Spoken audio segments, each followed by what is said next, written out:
Hello everyone! Welcome back to my channel. For today's video ay ipapakita ko naman sa inyo kung paano akong magluto ng siopaw. Ang siopaw kasi ay hindi talaga natin makikita dito sa Pakistan sa kahit saang lugar o kahit saang restaurants o palengke kasi hindi nila yan kilala. Pero may dumplings po dito sa mga Chinese restaurant. Kaya naman kapag nagki-crave ako o kaya naman ay gusto ng mga bata o ng asawa ko kasi isa yan sa mga paborito niya.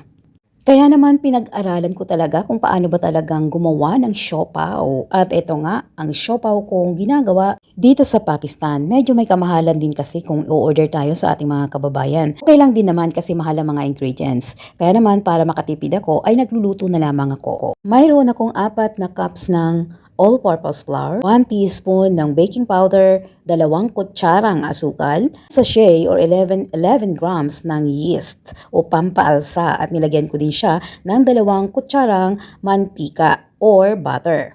100 grams ng powdered milk. Ang dami ng tubig na ginagamit ko ay depende sa klase ng flour o ng harina. Ito ay dahan-dahan kong inilalagay habang aking minamasa. At kapag alam kong medyo okay na, hindi masyadong malambot at hindi rin matigas, ay eksakto lang ang tubig. Atin itong imasa ng 10 to 15 minutes. Manually, kung may machine, syempre mas mabilis. At pagkatapos ay ilalagay ko sa bowl at i-cover ko siya ng plastic. Habang pinaalsa natin ang ating dough ay maggawa na tayo ng ating fillings o yung ipapalaman natin sa ating siopaw. Dito ay gumamit ako ng 2 pirasong sibuyas, 3 pirasong patatas. Optional lamang yan. Nilagyan ko ng patatas dahil nga gusto namin ng patatas. Pero kung ayaw nyo, huwag nyo nang lagyan. At nilagyan ko rin siya ng chili powder kasi nga mahilig kami sa medyo maanghang. At kaunting asin po lamang kasi nga lalagyan ko yan mamaya ng toyo. So kaunting asin lamang ang ilalagay natin o depende sa iyong panlasa at depende sa dami ng iyong lulutuin. Ikaw na lang ang mag-adjust kung gaano karami ang gusto mo. Lagyan din natin ng bawang. Gumamit ako dito ng garlic paste. Nilagyan ko ng kaunting toyo. Depende sa'yo kung gaano karami ang gusto mo. Karamihan gumagamit sila ng oyster sauce. Ako kasi ayaw ko ng oyster sauce. Natatamisan ako. So kung gusto nyo ng oyster sauce ang ilagay nyo at hindi toyo. Pagkatapos nating magisa ang bawang, sibuyas at patatas, ay ilagay na natin ang ating giniling na manok. Dito gumamit ako ng kalahating kilo, pero depende rin sa iyo kung gaano karami ang gusto mo. Kung gusto mo ng mas marami o mas maraming fillings o karne ang iyong siopaw, edi dagdagan mo na lang. Gisahin natin hanggang sa maluto at kapag medyo luto na, ilagay natin ang pinaghalong harina at corn flour. I-check nyo na lang sa description kung ano-ano yung mga ginamit ko sa paggawa ng siopaw. Ito nga, luto na ang ating karning manok. Ngayon ilagay na natin ang ating pinaghalong harina at corn flour. Haluin natin mabuti hanggang sa makita natin malapot na ang ating palaman ng siopaw. Ganito, di ba? Ayan, tingnan nyo, malapot na siya. So ngayon, patayin na natin yung ating apoy.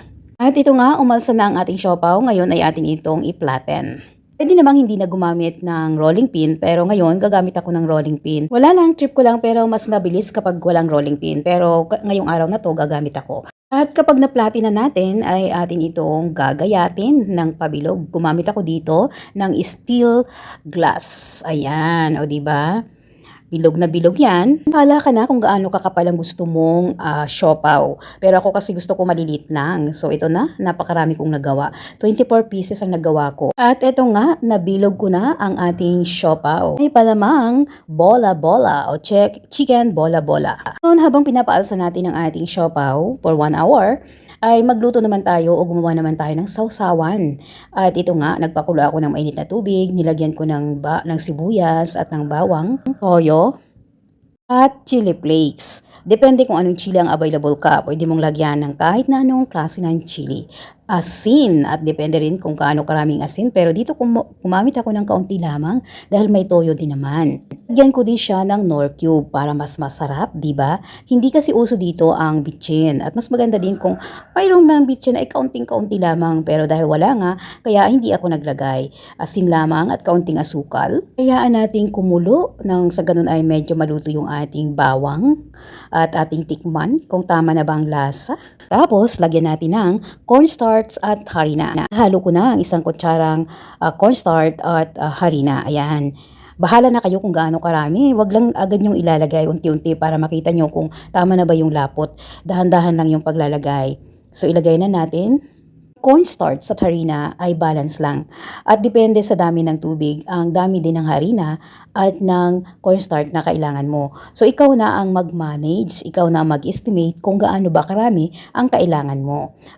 Tapos ay ilagay natin ito ng dahan-dahan para makita natin kung tama na ba. At kapag hindi ay dagdagan na lang natin hanggang sa ito ay lumapot. Pag ang lapot ay hindi pa natin masyadong gusto, dagdagan nyo na lang. Kaya naman sabi ko nga, dahan-dahan lang natin ilagay kasi baka mamaya sobrang lapot o kaya naman ay kulang sa lapot. So para mabalance, dahan-dahan natin itong dagdagan. Kung mayroon kayong cornstarch, mas maganda kasi ang cornstarch kaysa corn flour, yun ang gamitin nyo. Pero dahil wala ngang cornstarch dito sa Pakistan, kung mayroon man ay talagang napakahirap hanapin. Kaya corn flour ang ginagamit namin.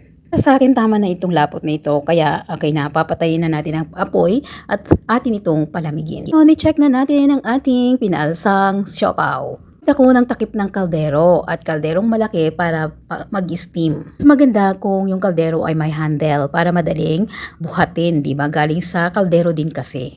Gumamit ako ng alternative steamer. Malaking kaldero, tapos nilagyan ko ng konting tubig, pinakuluan. Dapat sakto lang doon sa ating stand. Dapat yung stand natin ay medyo mas mataas doon sa tubig. Para pag kumulo na yung tubig ay hindi pumunta sa ating siopaw. Kuha ng kaldero pero siguraduhin mayroong o nakabalot ng tela ang ating takip para yung moisture ay hindi mapunta sa ating siopaw. At ito nga, after ng 30 to 35 minutes, ay luto na ang ating siopaw. Ayan.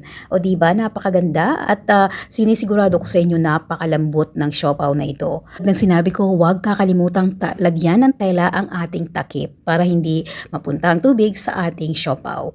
Eto na, luto na ang ating siopaw at ito ang ating sauce. O diba, tingnan nyo, napakaganda at napakasarap niyan. At ito na ang ating siopaw.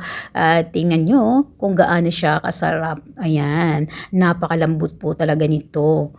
At talagang recommended ko sa inyo na ganito ang gawin nyo para mayroon kayong siopaw na kahit ilagay sa rep ay hindi tumitigas. Pero kung ayaw nyo ng patatas, huwag nyo nang lagyan ng patatas. Pwede namang manok na lang. Damihan nyo na lang yung manok para marami ding palaman yung ating siopaw. Ito nga ang ginagawa ko kapag gusto ko ng mga pagkaing Pinoy na hindi ko basta-basta makikita dito sa Pakistan. Gumagamit ako ng mga alternative ingredients na makagawa ng mga pagkaing Pinoy. At ang maganda, ito ay nagugustuhan din ng aking mga in-laws, lalong-lalo na ng aking asawa. Medyo pricey kasi kung bibili tayo lagi sa mga kababayan natin. Although, tama lang naman talaga kung tutuusin kasi mahal ang mga ingredients. Pero para makatipid, lalo na kung hindi naman ganun karami ang ating budget, ay gawa na lang tayo. Katulad ng ginagawa ko, gumagawa na lang ako kasi hindi kasya sa aking mga anak at asawa ang isa o dalawa lang. Gusto talaga nila hanggang 4 na siopaw. Pero ito naman ay hindi kalakihan. Yung tama lang, yung parang ban lang na kung sa atin ay siguro mga 5 piso ang isa nito. Yan. Pero syempre siopaw nga, medyo may kamahalan, di ba? Hanggang dito na lamang. Thank you so much for watching. And if you are new to my channel, please don't forget to subscribe, like, and share. This is our life in Pakistan. So, kung gusto mong makasurvive, kailangang maging abilidad na nanay o asawa.